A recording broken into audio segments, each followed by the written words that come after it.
Que Dieu soit loué par rapport à cela. J'aimerais, avant de partager la parole de Dieu, j'aimerais juste recevoir deux serviteurs de Dieu. Le pasteur Véron qui envie dit. Est-ce que papa, vous pouvez vous tenir? Nous voulons vous recevoir. Est-ce que nous pouvons acclamer le Seigneur? Merci papa Véron. Papa Véron, restez seulement debout.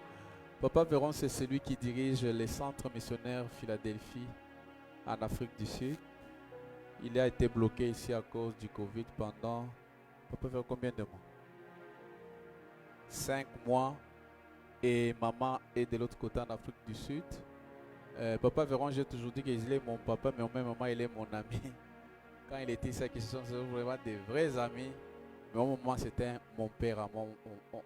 J'allais chez lui, il venait chez nous, je l'accompagnais dans certaines de ses courses. Et nous bénissons le Seigneur qui soit au milieu de nous. Papa Véron, merci, vous pouvez prendre place. Merci.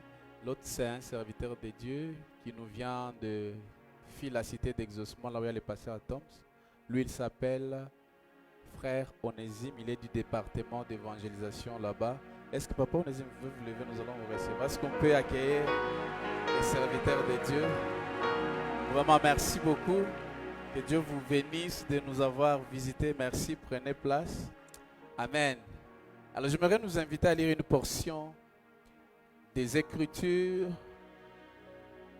dans 1 Roi chapitre 18, versets 41 à 46. Je voudrais que nous puissions tous lire. La Bible déclare, elle dit à Akab, monte, mange et bois, car il s'est fait un bruit qui annonce la pluie. Akab monta pour manger et pour boire, mais Élie monta au sommet du Carmel et se pencha contre terre. Il mit son visage entre ses genoux et dit à son serviteur, monte, regarde du côté de la mer. Le serviteur monta, il regarda et dit, il n'y a rien. Il dit 7 fois, retourne. À la 7e fois, il dit, voici un petit nuage qui s'élève de la mer et qui est comme la pomme de la main d'un homme. Et il dit, monte. Et dit à Akab, attelle et descend, afin que la pluie ne t'arrête pas. En peu d'instants, le ciel s'obscurcit par le nuage, le vent s'établit, il y eut une forte pluie. Akab monta sur son char et partit pour Jezreel. Et la main de l'Éternel fut sur Élie, qui se saignait les reins, et courut devant Akab jusqu'à l'entrée de Jezreel. Alléluia. J'entends le bruit qui annonce la pluie pour quelqu'un. J'entends le bruit des mariages très puissants. J'entends le bruit de quelqu'un dans le néant qu'il va recevoir une élévation auquel il ne saura pas nous expliquer. Je vois Dieu prendre quelqu'un dans un état d'humiliation pour l'amener dans un état de gloire. J'entends le bruit. J'entends le bruit d'une très grande gloire venir en faveur de Dieu à ma campagne. Je vois quelqu'un de très loin qui est en train de parler des faveurs de Dieu. Il dit à Kinshasa, si vous arrivez à ma campagne, il y a une église où on adore, on élève le nom de Jésus. Est-ce que quelqu'un peut acclamer le Seigneur? Alléluia. Mais cela n'est pas mon thème de ce matin. Alléluia. La bébicité. Mais dis-moi, j'entends le bruit de l'élévation de quelqu'un. Alors mon thème de ce matin, simple, signe avant-coureur d'une saison nouvelle. Quelqu'un dit Amen? Signe avant-coureur d'une saison nouvelle. Ma prière ce matin, c'est que tu as traversé une saison difficile, compliquée. Ce matin, Dieu va te donner des indices d'une nouvelle saison. Une saison où tu n'auras pas à forcer les choses. Une saison où tu ne vas pas courir derrière les choses, mais les choses vont venir dans ta vie. Est-ce que quelqu'un dit Amen? Signe avant-coureur d'une saison nouvelle. Lorsque vous lisez tous ces passages, mais si vous commencez à partir du verset du chapitre 17, la Bible est en train de nous expliquer l'une des plus grandes crises qu'Israël a connues. Et cette crise est intervenue à cause de la rébellion du peuple de Dieu. L'idolâtrie était entrée en Israël et les gens ont commencé à adorer les Baals. Et le verset 21 du chapitre 18, Élie est en train de dire ceci. Alors Élie s'approcha de tout le peuple et dit: jusqu'à quand clocherez-vous des deux côtés? Si l'Éternel est Dieu, allez après lui. Si c'est Baal, allez après lui. Vous savez ces passages d'Apocalypse où Jésus est en train de dire: si tu n'es ni chaud ni bouillant, je te vomirai de ma bouche. Frères et sœurs, c'est tant Dieu veut que les hommes et les femmes s'engagent, qu'on connaisse leur position. Si vous êtes à Dieu, nous voulons voir que vous êtes à Dieu. Si vous êtes dans le monde, frère va pécher normalement. Alléluia. Et la Bible démontre les conséquences de toutes ces choses. Et j'aime au chapitre 17, verset 1, lorsque l'homme de Dieu constate ce qui se passe dans le monde pour amener le peuple de Dieu à Dieu, il fait cette déclaration dans le verset 1er. La Bible dit: Élie, le Tisbite, l'un des habitants. Il était comme nous, il était comme tout le monde, l'un des habitants. Ça, c'est la différence, c'est que lui, il se tenait dans la présence de Dieu pour entendre ce que Dieu est en train de dire. L'un des habitants des Galates dit à Akab: l'Éternel est vivant, le Dieu d'Israël devant qui je me tiens, j'aime, et dont je suis le serviteur. Il n'y aura ces années-ci ni rosée, ni pluie, sinon à la parole de l'Éternel. C'est ce qu'il a dit. Sinon à ma parole. Et c'est là que les choses ont commencé. Mes frères et sœurs, ce que j'aime, c'est que dans notre vie, il y a des crises qui viennent. Mais je vais vous dire qu'il n'y a pas de crises éternelles. Les crises viennent et puis ils passent. Les bonnes saisons arrivent, ils passent, les mauvaises arrivent. Lorsqu'elles arrivent, elles sont l'obligation de partir. Aujourd'hui, le monde connaît la plus grande des crises, avec ses conséquences économiques qui touchent tout le monde. Tout le monde pleure et se plaint. Mais j'aimerais vous dire qu'il n'y a pas une situation qui est éternelle. Alléluia. Moi, j'aimerais vous dire, je sens la page est en train d'être tournée dans le monde. La page est en train d'être tournée dans notre pays et dans l'église au nom de Jésus. Il faut qu'une nouvelle saison arrive. Alléluia. Frères et sœurs, nous sommes en train de parler des signes avant-coureurs d'une saison. Mais nous devons savoir que notre Dieu est un Dieu de temps, de saisons et de cycles. Frères et sœurs, si vous voyez votre frère Dieu en train de le bénir aujourd'hui, bénis le Seigneur, il est dans son cycle, ton cycle est en train de venir. Est-ce que quelqu'un dit Amen? Est-ce que tu peux dire à ton voisin que mon cycle est sur le point d'arriver? Dis à ton voisin que je suis dans le temps de Dieu. Dis à ton voisin que je suis dans la saison de Dieu. Quelqu'un dit Amen. Alléluia. Mais j'aimerais quand même préciser quelque chose. C'est que le Dieu que nous voyons n'agit pas dans le temps. Parce que le temps est général. Mais Dieu agit dans des saisons. Les saisons sont spéciales. Et c'est Dieu qui en est l'auteur. Quelqu'un dit Amen. Spirituellement parlant, frères et sœurs, qu'est-ce qu'alors une saison? La saison dans laquelle Dieu veut nous introduire. Si nous étions en train de pleurer pendant tout ce temps, les choses se sont bloquées. Mais Dieu ce matin a décidé de t'introduire dans une saison, tu ne seras pas en train de pleurer.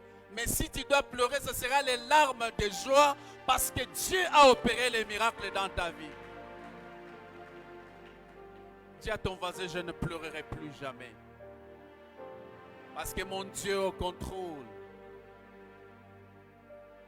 Une saison est une période de temps dans la vie de l'homme, marquée par des événements spéciaux et surnaturels. J'aimerais répéter, une saison est une période de temps dans la vie de l'homme, marquée par des événements spéciaux et surnaturels. Pour définir très bien cette pensée, parlant d'une nouvelle saison dans la vie de quelqu'un, vous allez vous rendre compte, lorsque vous observez dans la vie de certaines personnes, vous allez vous rendre compte qu'il y a certaines choses qui arrivent dans leur vie, dans la vie de ces hommes et de ces femmes, sans qu'ils ne fournissent des efforts. Et j'aimerais déclarer, c'est ce qui va arriver dans ta vie.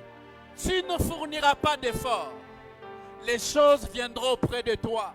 Les gens viendront te chercher. Dieu va te créer des connexions parce que la saison a sonné. Alléluia.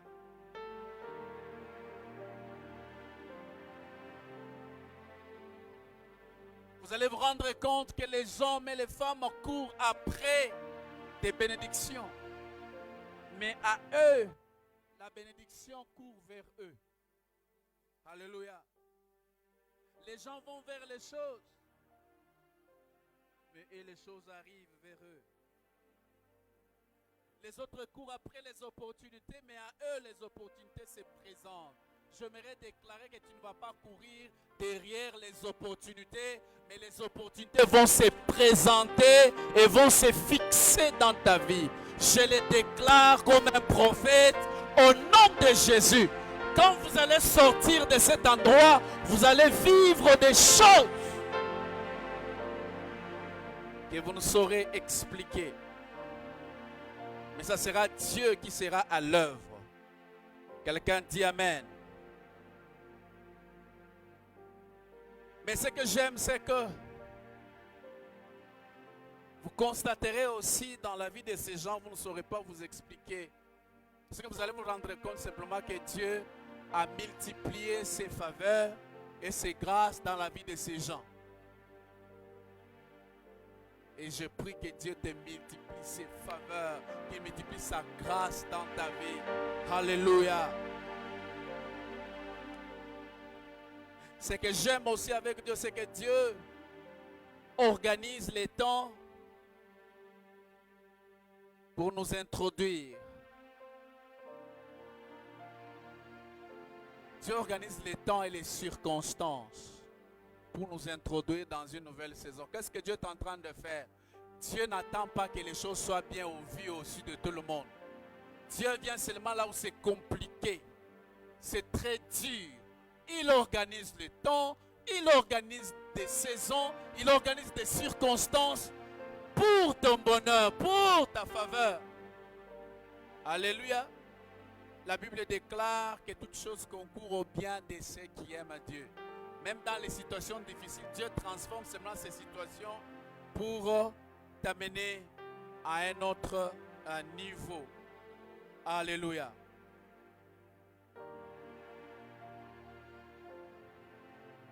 Avant d'aller pour finir mon message, laissez-moi donner 4 vérités ou dire 4 vérités sur le temps et sur les saisons. 4 vérités sur le temps et sur les saisons en rapport avec 1 Roi chapitre 18, 41 à 46.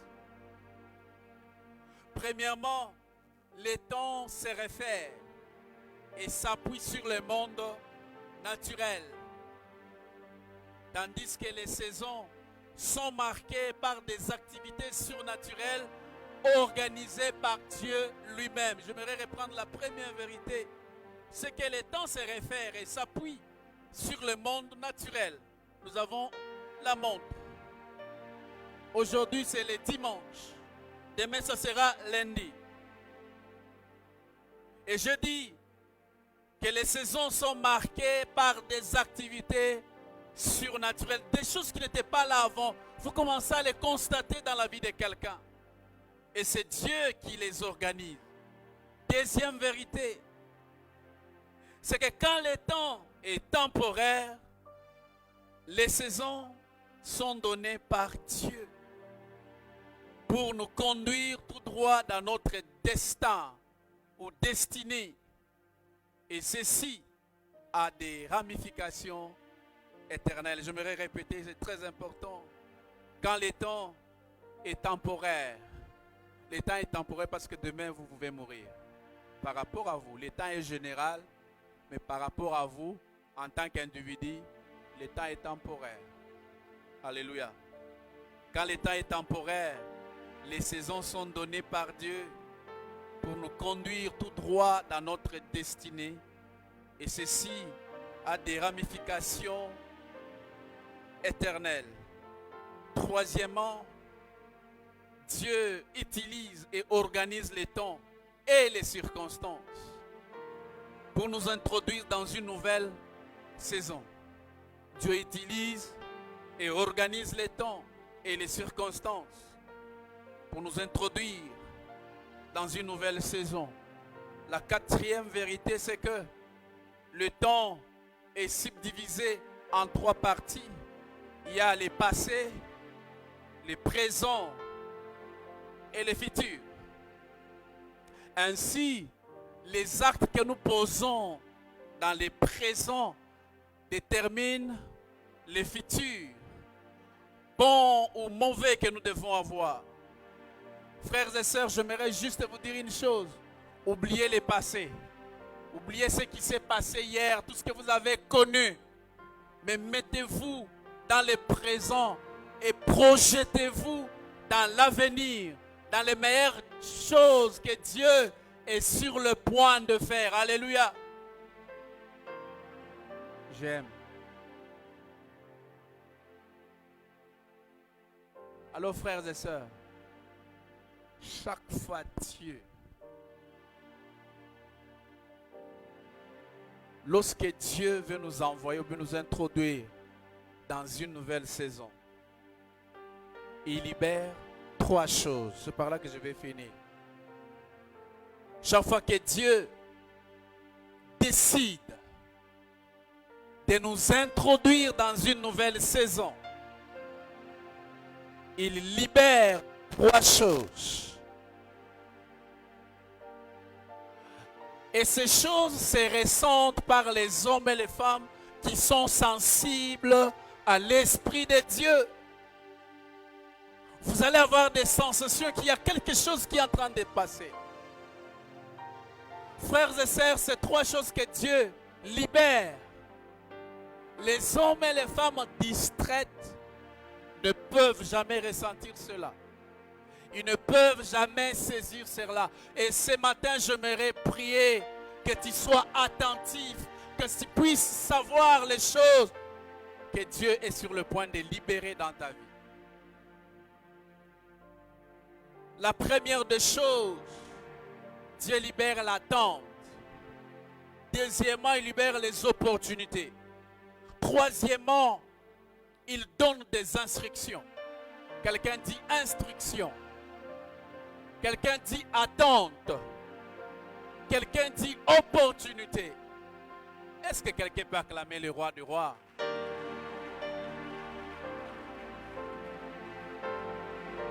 Frères et sœurs, nous sommes tous ici.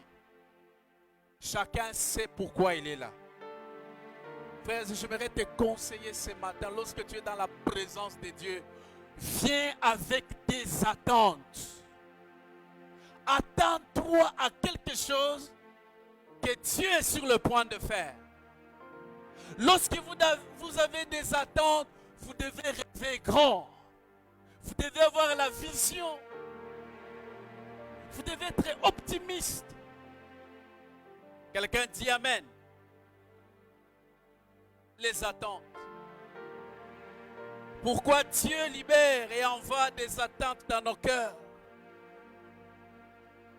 Tout simplement parce que la foi agit au travers les attentes. Frères et sœurs, lorsque vous voyez quelqu'un agir par la foi, c'est un homme et une femme qui est motivé par les attentes. Sans attente, il n'y a pas de foi. Sans foi, il n'y a pas d'attente. Frère, attends-toi à quelque chose. Dis à ton voisin, frère, attends-toi à quelque chose. Sœur, attends-toi. Aie des attentes, aie des aspirations. Chaque fois que vous marchez dans la foi, lorsque nous vous voyons à l'œuvre dans la foi, nous pouvons dire que cet homme a des attentes. Alléluia. Frères, élevons notre niveau des attentes. Vous avez attentes, vous savez, ayez des attentes des choses que seul Dieu est capable de vous donner. Pas les hommes. Frères et sœurs, ceux qui ont 1 million, il y a quelqu'un qui peut te donner 10 millions dans mon kiabiso. Alléluia. Et des attentes que seul Dieu est capable de répondre à ces attentes. Seul Dieu est capable de répondre. Il veut que nous puissions avoir les plus grands endroits à ma campagne. Lorsque tu tamboli ma pangonyo sur ma campagne, on se rend compte c'est la plus grande parcelle de ma campagne. Et quand Tangokoya Olobino, ça c'est Dieu qui a donné. Quelqu'un dit Amen. Aie des attentes. Aie des attentes. Élève le niveau de tes attentes. Pour avoir quelque chose. En quoi croire. J'aimerais que nous puissions lire pour voir combien l'attente est très importante lorsque Dieu veut nous introduire dans une nouvelle saison. Actes chapitre 3, versets 4 et 5. La Bible dit, Pierre de même que Jean fixa les yeux sur lui et dit, regarde-nous. Alléluia. Et il regardait attentivement, s'attendant à recevoir de quelque chose. Il s'attendait. Mais à sa grande surprise, il s'attendait à quelque chose autre. Mais il a reçu la plus grande des choses qu'il ne pouvait jamais imaginer. Frères et sœurs, ayez des fortes attentes. De sorte que lorsque Dieu va regarder ton attente, qui te donne la chose au-delà de ce que toi-même tu lui as présenté. Est-ce que quelqu'un dit Amen? Actes chapitre 2, versets 1 et 2, la Bible dit ceci. Les jours de Pentecôte, ils étaient tous ensemble dans le même lieu. Tout à coup, il vint du ciel un bruit comme celui d'un vent impétueux. Il remplit toute la maison où ils étaient assis. Ici, on montre un groupe de gens qui sont restés là pendant un temps. Ils avaient des attentes. Il y avait quelque chose qui a été dit et ils étaient en train d'attendre. Frères et sœurs, attendez l'accomplissement des promesses que Dieu vous a faites. La Bible déclare que c'est lui qui a fait la promesse. Il est fidèle. Alléluia. Ils avaient des attentes. La Bible dit ceci. Tout à coup. Je prie qu'il y ait un tout à coup dans la vie de quelqu'un. Un tout à coup. Tango sobi makaka boeba bengi balobi yaka lobi déjà. Osobanda musala. Quelqu'un dit Amen. Tout à coup. Tout à coup dans les mariages. Tout à coup dans les affaires. Tout à coup dans les connexions. S'il y a quelqu'un, tout à coup. vous savez, tout à coup là. Ça veut dire ça, bon, Makambo, vous ne vous attendez pas. Si vous avez des zamba, mais vous Makambo, bando zélate. Et comme ça, comme ça, yo moko kopesa yen combo. J'aimerais vous dire, peut-être ça va vous choquer, tout le nom que vous voyez dans la Bible ici, ce ne sont pas les noms de Dieu. Dieu a fait les miracles dans la vie des gens et ils ont donné un nom à Dieu. Dieu a pourvu à la vie d'Abraham lorsqu'il devrait sacrifier son fils. Il dit Jéhovah Jireh. Est-ce que Dieu lui a dit que ça Jéhovah Jireh? Frère, Dieu va faire un miracle et tu vas lui donner un nom.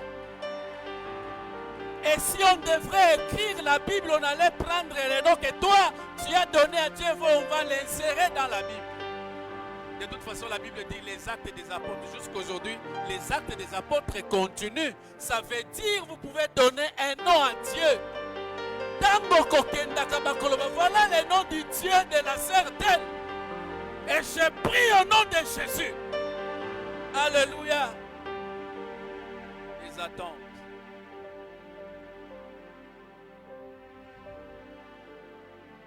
Qu'est-ce alors?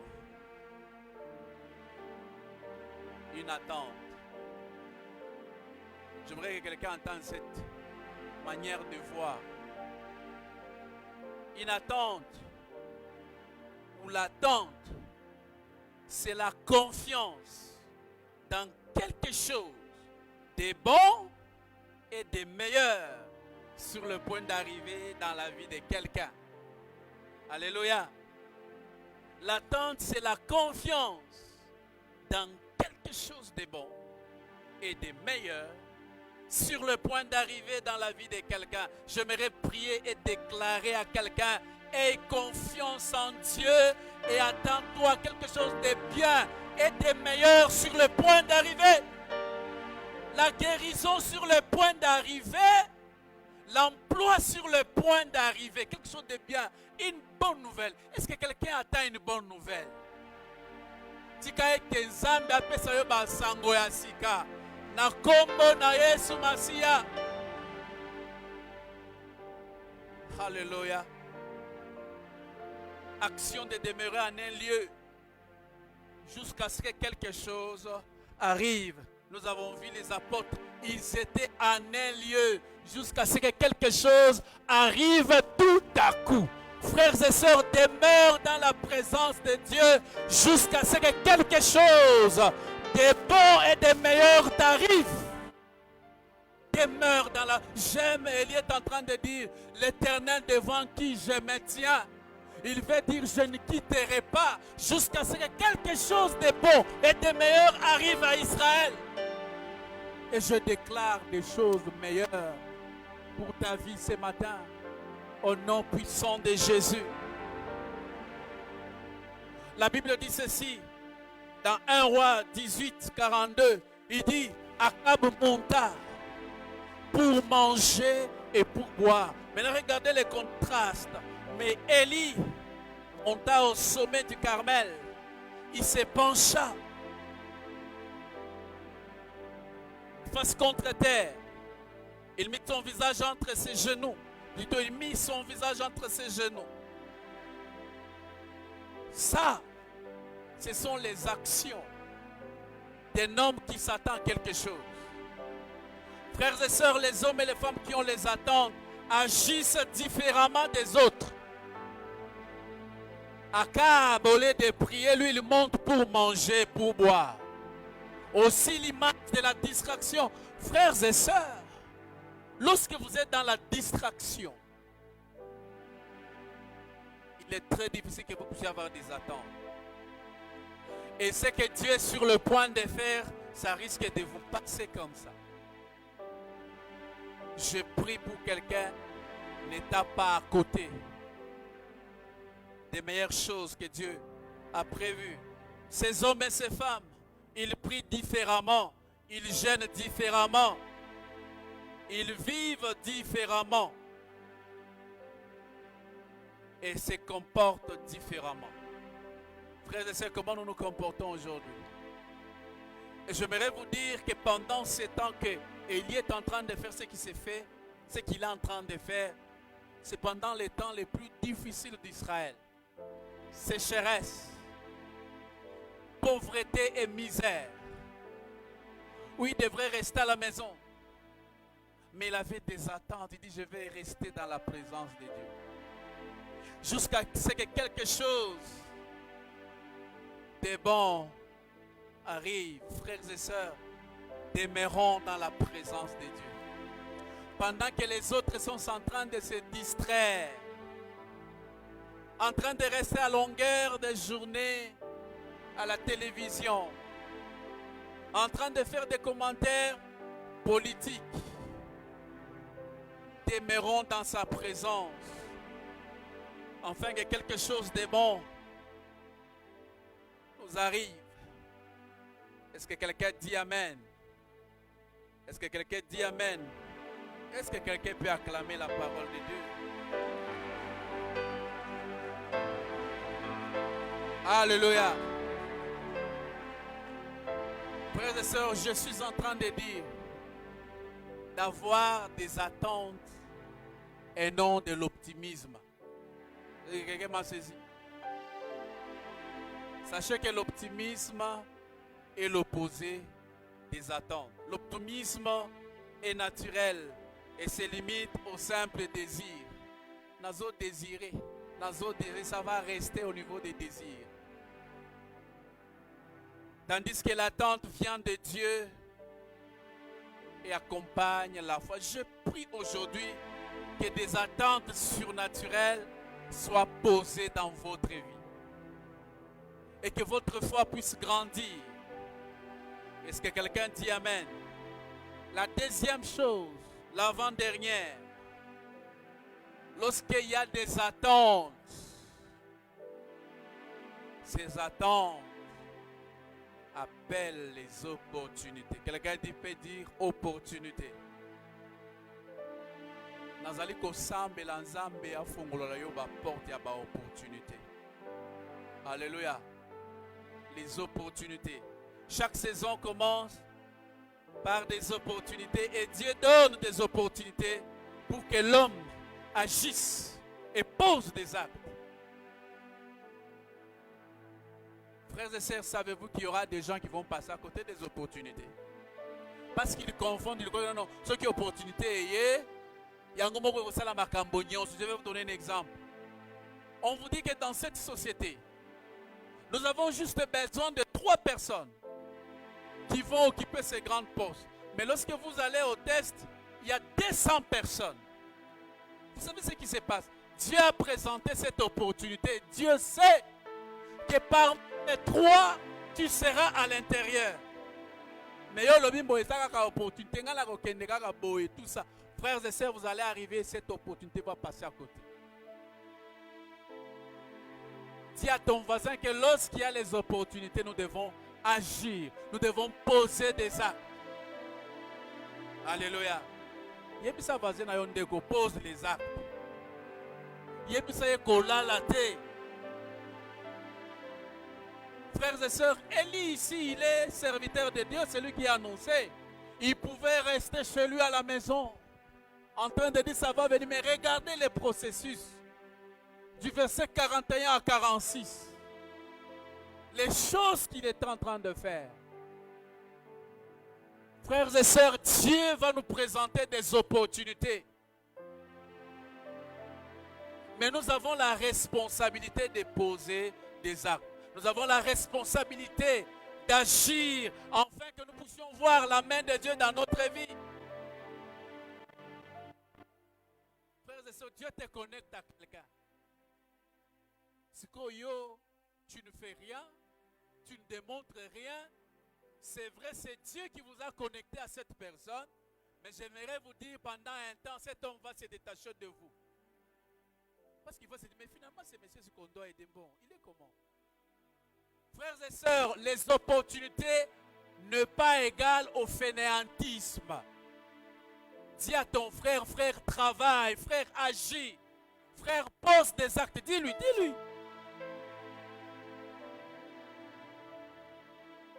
Aujourd'hui, l'opportunité de prêcher l'évangile, s'est présenté. Nous n'allons pas rester dans nos maisons pour dire ça, mais on va côté.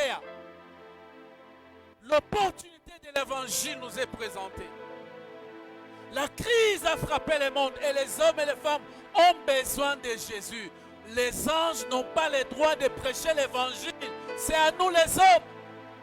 Souvenez-vous de Corneille. Un ange est venu lui parler. Il lui est pas apparu. Il lui a dit ce que Dieu veut.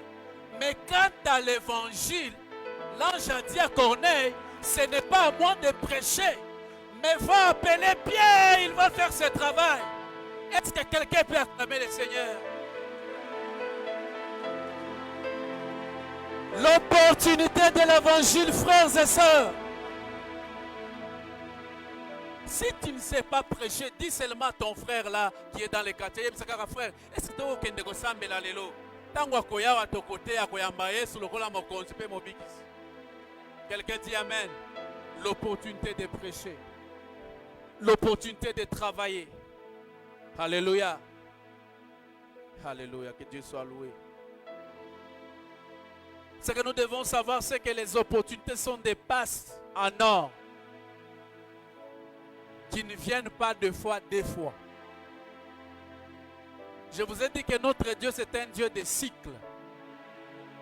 Dans la vie de quelqu'un, quelqu'un peut avoir 3 cycles. S'il rate le premier cycle, il se rattrape au deuxième. S'il ne se rattrape pas, il lui reste un seul cycle. Mais il y a des gens, dans leur vie, il n'y a qu'un seul cycle. Si vous ratez, c'est fini pour votre vie. Dis à ton voisin, ne rate pas ton cycle.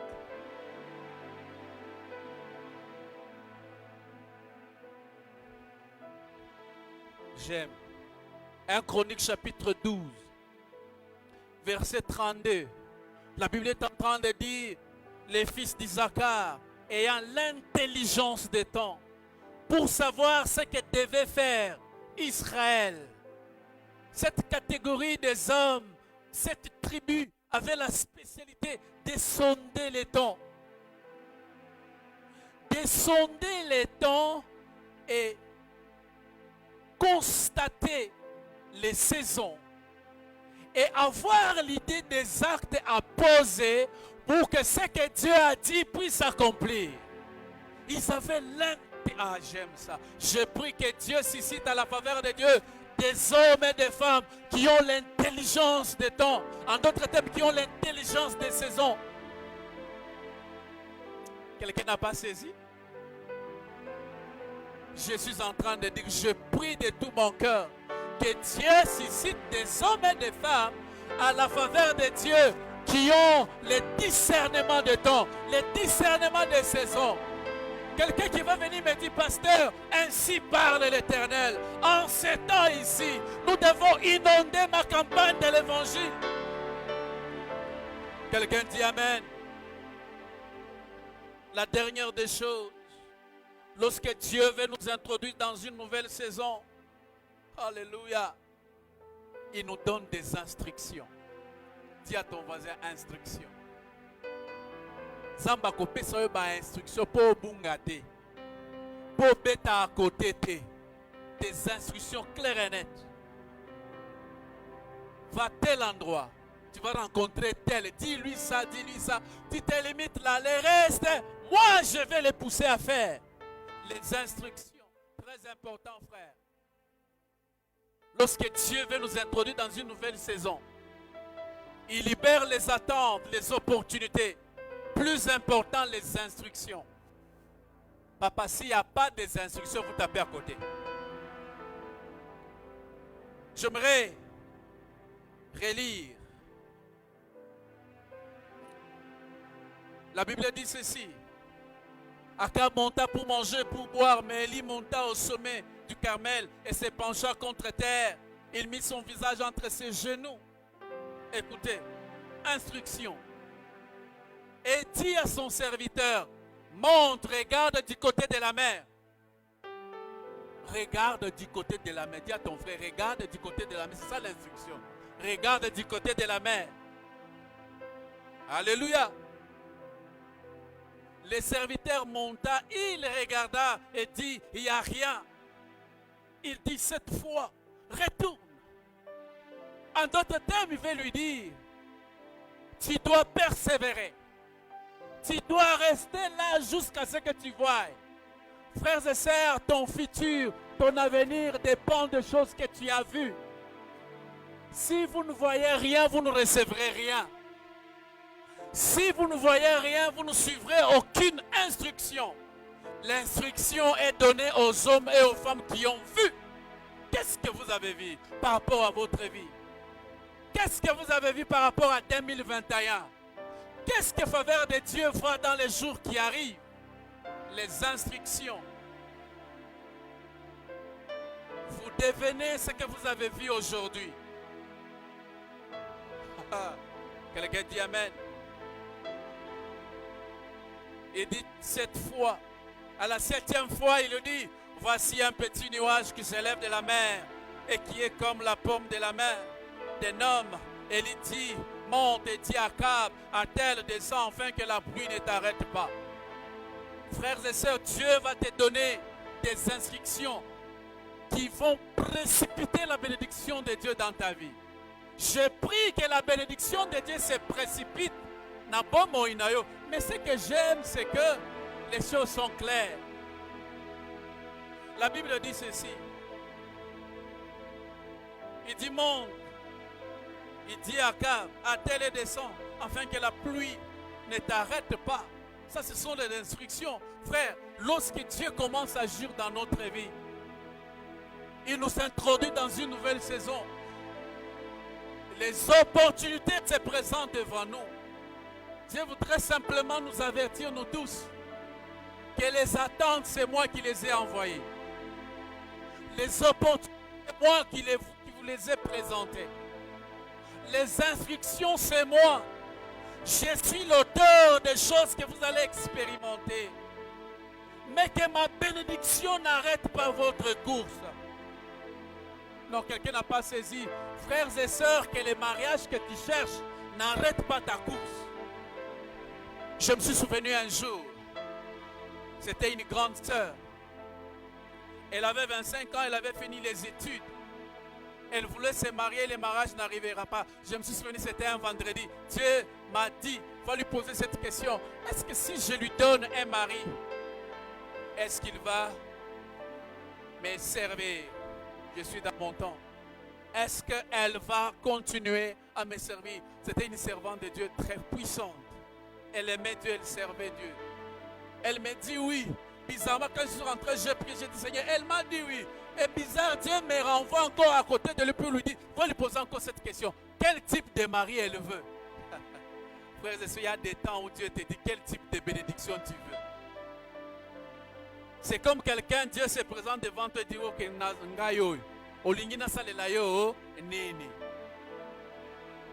et la sœur va me dire, il dit, je veux le type des hommes qui ont fait la polytechnique des ingénieurs. Et Dieu me dit, va lui dire, mais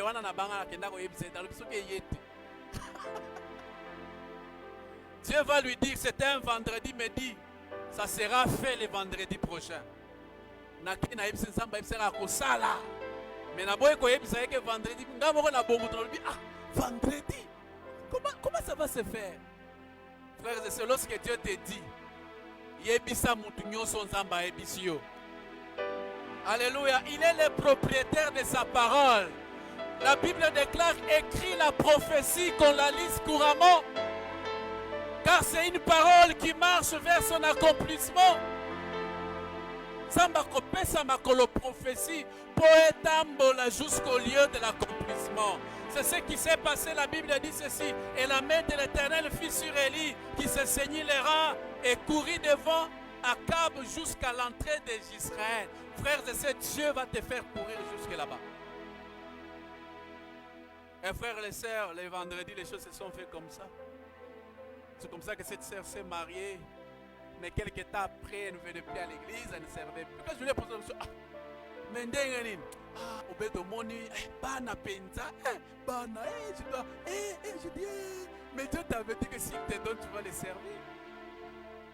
Frères et sœurs, si Dieu t'a donné le travail et que le travail commence à t'empêcher de glorifier Dieu, de le servir, c'est qu'il y a un problème. Alléluia. Les instructions. Instructions, j'ai fini. Ça j'aime, c'est Dieu qui les donne. L'instruction, c'est un ordre de service émanant d'une autorité ou un supérieur à ses subordonnés. Même dans les entreprises, vous allez trouver les chefs d'entreprise. Ils donnent les instructions de la manière dont les choses doivent être faites. Mais dans ce contexte, Dieu donne des instructions pour notre bien, pour notre bonheur. J'aimerais que nous puissions lire ces passages de Job, chapitre 22, au verset 22. La Bible dit ceci: reçois de sa bouche instruction. L'instruction et mets dans ton cœur ces paroles. Frères et sœurs, très important pour que les attentes se manifestent et que Dieu libère des opportunités dans notre vie. Nous avons besoin de recevoir de la bouche de Dieu les instructions nécessaires et capables de nous introduire dans notre destin. Des instructions qui vont permettre d'inaugurer une nouvelle saison. Il dit: reçois de sa bouche l'instruction et mets dans ton cœur ces paroles. Frères et sœurs, ne peuvent aller loin ce matin que ces hommes et ces femmes qui sont attentifs aux instructions de Dieu. Il n'y a que ces hommes et ces femmes qui ont une relation particulière avec le Seigneur. Nous l'avons vu. Moïse, Élie plutôt est en train de dire: l'Éternel devant qui je me tiens est vivant. Il a une relation, je l'ai toujours dit, que ces passages en hébreu veut tout simplement dire: j'ai acheté les matériaux de construction et je me suis bâti une maison dans la présence de Dieu et je ne m'y déplace pas jusqu'à ce que je voie les instructions de Dieu, les décisions que Dieu veut appliquer sur la terre. Frères et sœurs, nous avons besoin de cela. Est-ce que nous pouvons nous tenir debout? Est-ce que nous pouvons acclamer le Seigneur?